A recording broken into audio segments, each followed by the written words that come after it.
नमस्कार, स्वागत है आपका बेटियों को समर्पित हमारी इस खास पेशकश में। मैं हूं आपके साथ मीना शर्मा। पिछले लंबे समय से जारी हमारे इस सफर में हमारी कोशिश है हम आपको उन बेटियों से रूबरू कराएं जो देश, समाज और अपने गांव और परिवार का नाम रोशन कर रही हैं। पिछले 5 दिनों में जिन बेटियों को हमने एक-एक कर आपको मिलवाया था, आज एक बार फिर अगले कुछ मिनटों में उनसे रूबरू करवाते हैं और उसके बाद शुरू करते हैं आज के सफर को।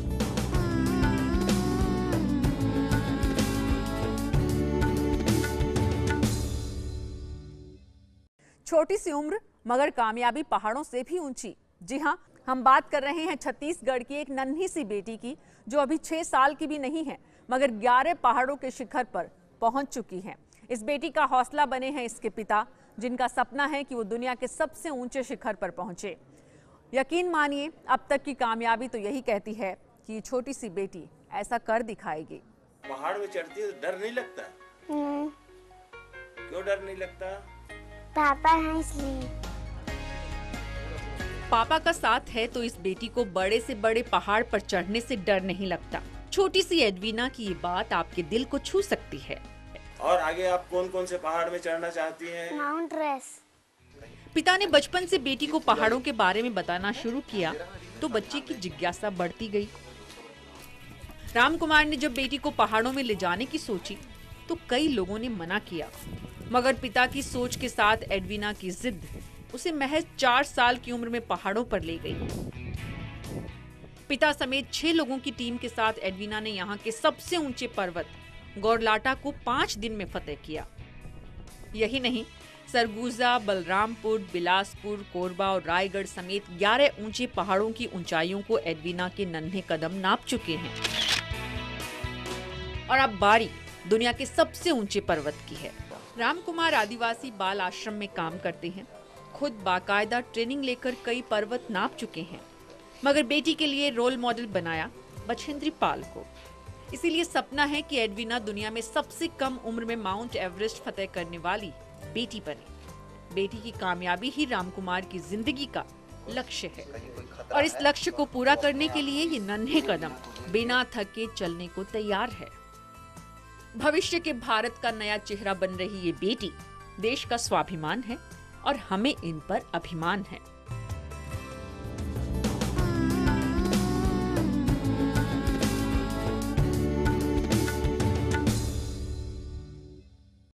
एडवीना को पिता का साथ मिला तो ऊंचे पर्वत भी छोटे पड़ गए, मगर सब बच्चों का नसीब ऐसा नहीं होता। अक्सर हम देखते हैं सड़क किनारे मिले नवजात बच्चों की कहानियां, ऐसे बच्चों की जो घर वालों से बिछड़ जाते हैं या फिर उन्हें छोड़ दिया जाता है। तो आज आपको मिलवाते हैं राजस्थान के मनन चतुर्वेदी से, जो ऐसे ही बच्चों को माँ का दुलार दे रही है और कोई सरकारी मदद नहीं, सब कुछ अपने दम पर। हंसते खिलखिलाते बच्चों के ये चेहरे और खुले आसमान में ऊंची उड़ान के सपने मुश्किल ही आपको ये एहसास कराए कि ये अपनों के सताए हैं, क्योंकि इन बच्चों को माँ से ज्यादा दुलार दिया है मनन चतुर्वेदी ने। महज 40 साल की उम्र वाली इस महिला के परिवार में तकरीबन 110 सदस्य हैं। मजबूरों की मदद करने का शौक अक्सर इन्हें गरीबों की बस्ती में ले जाता था। एक दिन ऐसी ही एक जगह 7 साल की बच्ची नाम मात्र के कपड़ों में बैठी हुई थी और उस शाम मनन बच्ची के साथ घर वापस लौटी। अगले ही दिन उन्होंने अपने फैशन डिजाइनिंग के पेशे को तिलांजलि दे डाली और बस ऐसे ही बच्चों और बेसहारा औरतों को आसरा देना मनन का मिशन बन गया। मनन बच्चों के लालन पालन के लिए छोटी छोटी फिल्म प्रोडक्शन करती हैं, स्टेज शो कराती हैं, हाथ से बनाए हुए सामान बेचती हैं और एक पत्रिका भी निकालती हैं। और इन सब से जो रकम मिलती है उसी से मनन का लंबा चौड़ा परिवार चलता है। कुछ अपनी मेहनत और कुछ मददगार लोगों से मिलने वाली डोनेशन, यही है सुरमन की बुनियाद। 1998 से शुरू हुआ मनन का घर सुरमन महज एक अनाथ आश्रम नहीं है, बल्कि एक भरा पूरा परिवार यहाँ रहता है। पिछले साल 29 दिसंबर को सुर्खियों में वो तब आई जब 72 घंटे लगातार पेंटिंग की, एंजल ऑफ लव अभियान चलाया। अबोध और असहाय बच्चों के चेहरों पर मुस्कान लाने वाली ये बेटी देश का स्वाभिमान है और हमें इन पर अभिमान है।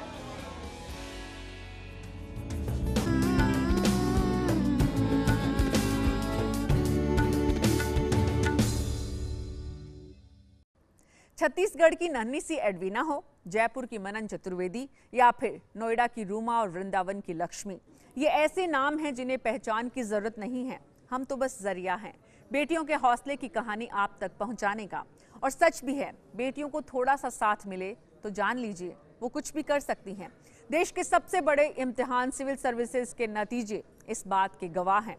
पहली बार इस पर कब्जा करने वाली 4 बेटियां ही हैं। मिलिए दिल्ली की निधि गुप्ता से, जिन्होंने पूरे देश में तीसरी जगह बनाई है। किचन में प्याज टमाटर पर जितना तेजी से हाथ चलता है, उतनी ही तेजी से लैपटॉप के कीबोर्ड पर उंगलियां भी ये नए जमाने की बेटियां हैं, जो रसोई भी करीने से संभालती हैं, तो देश की बागडोर भी। ये तो एक छोटी सी झलक है। मैदान में उतरकर जंग लगे सिस्टम को सुधारने की कई योजनाएं भी हैं इस बेटी के पास। निधि पहले से ही IRS थी, दिल्ली में कस्टम एंड कंट्रोल एक्साइज में असिस्टेंट कमिश्नर, मगर ये बेटी यहीं रुकने को तैयार नहीं थी। दफ्तरों में AC कमरों में काम करने की बजाय लोगों के बीच काम करना निधि की प्राथमिकता थी। पहली ट्रेनिंग में तजुर्बा राजस्व का हुआ और अब देश की सबसे ऊंची सेवा में आने वाली दिक्कतों के लिए भी तैयार हैं।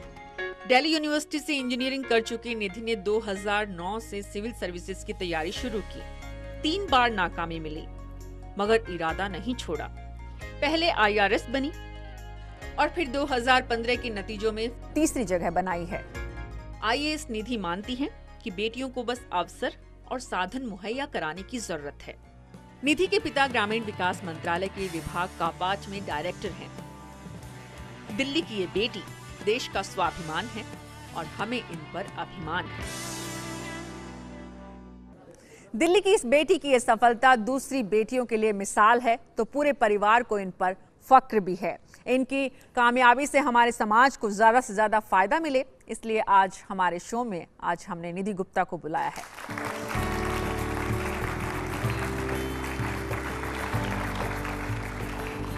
वेलकम निधि। निश्चित रूप से ये बहुत बड़ी उपलब्धि पूरे परिवार के लिए, लेकिन तीसरे नंबर की कल्पना किसी ने की थी? जी, मेहनत तो सभी करते हैं। सबको इतनी मेहनत पे अपने विश्वास होता है कि मेरा कहीं ना कहीं इस लिस्ट में नंबर आएगा, बट नंबर कहाँ आता है वो कोई नहीं जानता। तो वो इसीलिए UPSC अनप्रिडिक्टेबल है, बहुत सारा लक फैक्टर पे भी डिपेंड करता है, बट कोशिश यही थी कि मेहनत करी है तो कहीं ना कहीं तो स्टैंड करेंगे ही। लेकिन निधि, ये सपना किसका था IAS बनने का? आपका, आपके पेरेंट्स का, या जॉइंट डिसीजन था? कहाँ से ये शुरुआत हुई? डिसीजन तो हालांकि मेरा ही था, बट इसमें बहुत सारे लोगों का सपोर्ट था, तो इसलिए वो डिसीजन एक का ना होके कलेक्टिव बनी। लेकिन शुरू में आपको सफलता नहीं मिली थी? बिल्कुल, शुरू में मेरे को सफलता नहीं मिली थी, तो शायद मुझे लगा कि एक और कॉन्सेंट्रेटेड एफर्ट की ज़रूरत थी। इसीलिए मैंने अपना जॉब छोड़कर इसको फोकस्ड अप्रोच के साथ पढ़ाई करी, और उसके बाद जो मैंने पहला अटेम्प्ट दिया तो उसमें मेरा भारतीय राजस्व सेवा में सिलेक्शन हो गया था। आप अभी असिस्टेंट कमिश्नर हैं। असिस्टेंट कमिश्नर, आपकी ट्रेनिंग के दौरान आपने दूसरी बार एग्जाम दिया था? जी बिल्कुल। पिछले साल मेरी फरीदाबाद में ट्रेनिंग चल रही थी, तो मैंने उसी के साथ अपने टाइम को मैनेज करा और साथ साथ प्रिपरेशन करी, और उसके पैरेलल ही मैंने ये अटेम्प्ट दिया। आप इंजीनियरिंग आपने पढ़ाई की है और आप जॉब कर रही थी, IRS में आप आ गई। उससे पहले आप प्राइवेट सेक्टर में काम कर रही थी?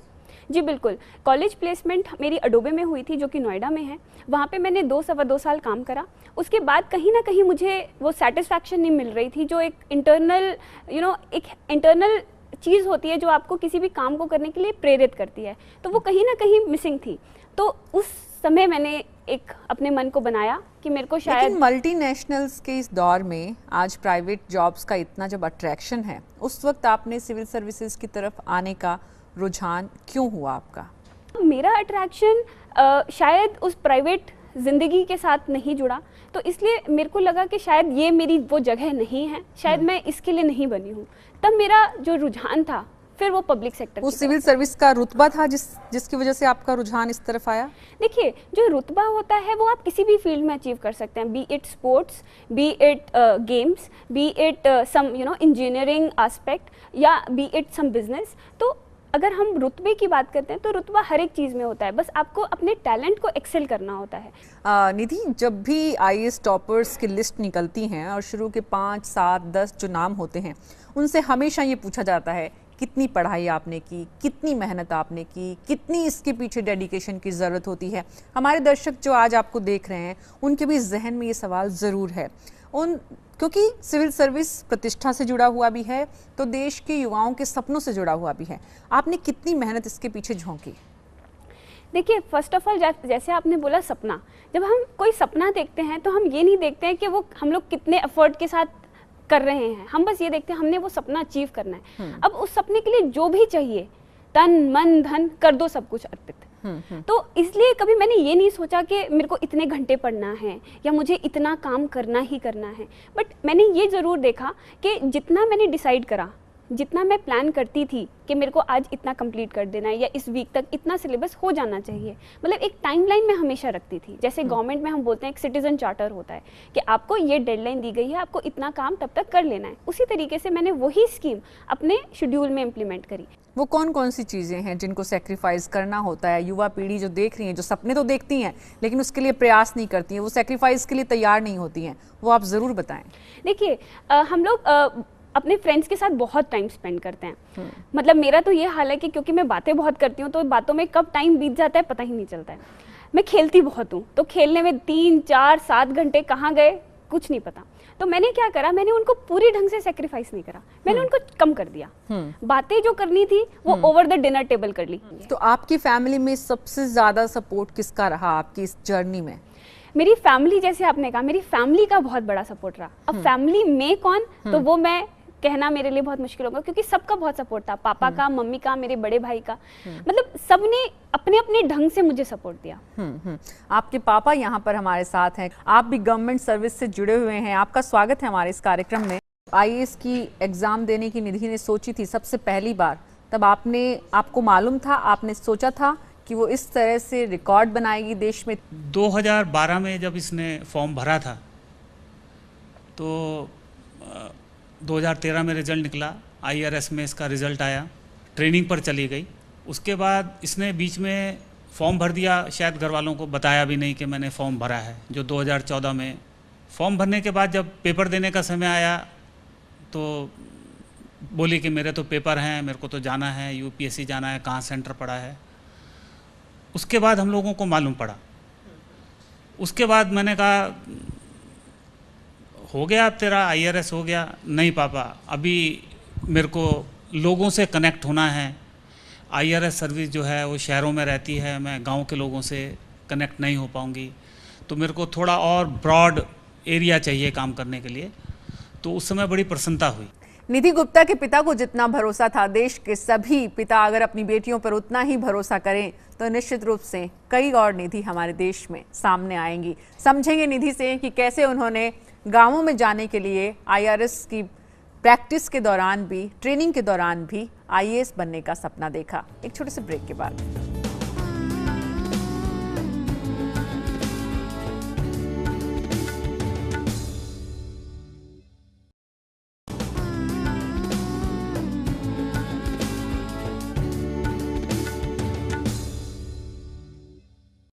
सपने वो नहीं होते जो आप सोते हुए देखते हैं, सपने तो वो होते हैं जो आपको सोने नहीं देते। पूर्व राष्ट्रपति एपीजे अब्दुल कलाम के इन शब्दों पर जिन लोगों ने गौर किया, उन्होंने खुली आंख सपने देखकर उन्हें पूरा भी किया।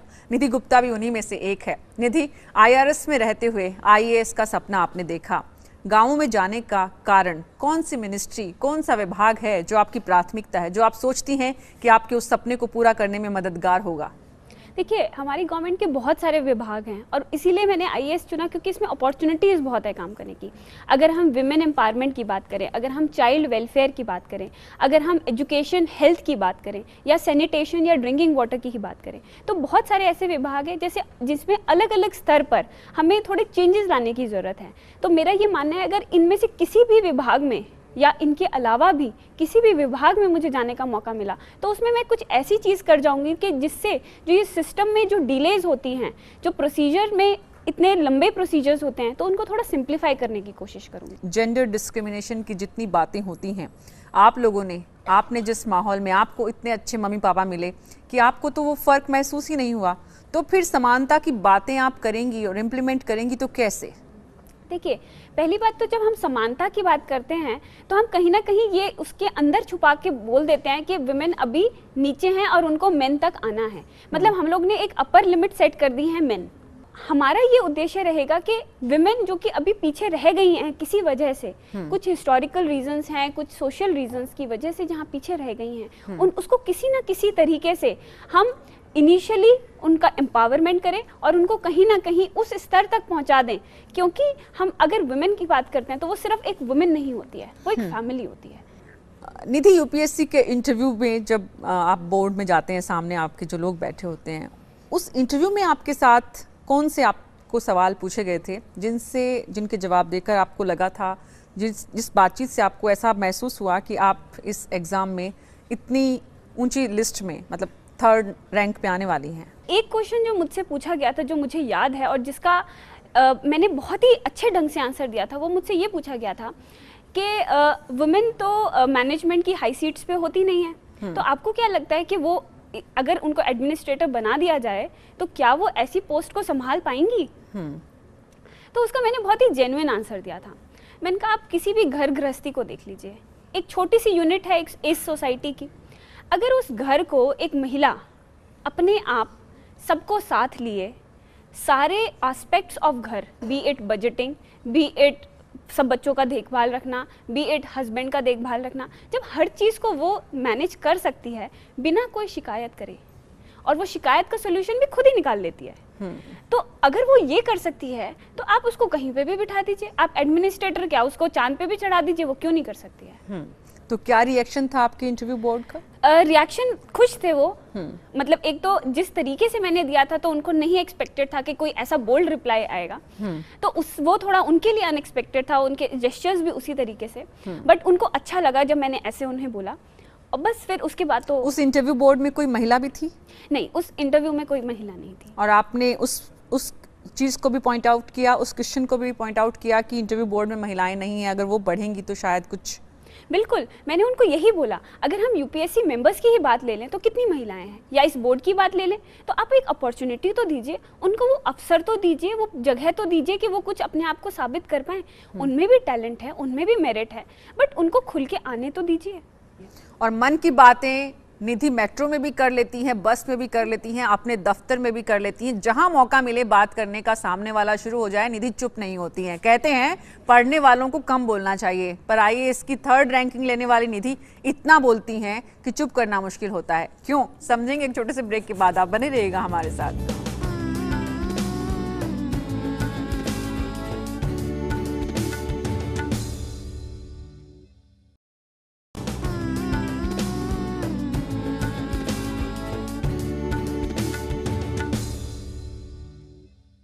स्वागत है आपका बेटियों को समर्पित हमारी इस खास पेशकश में। निधि गुप्ता हमारे साथ हैं। सिविल सर्विसेज में 3रे नंबर पर जगह बनाने वाली ये बेटी इतना बोलती क्यों है? जी देखिए, जो बोलना होता है ना, उससे मन के विचार बहुत क्लियर होते हैं।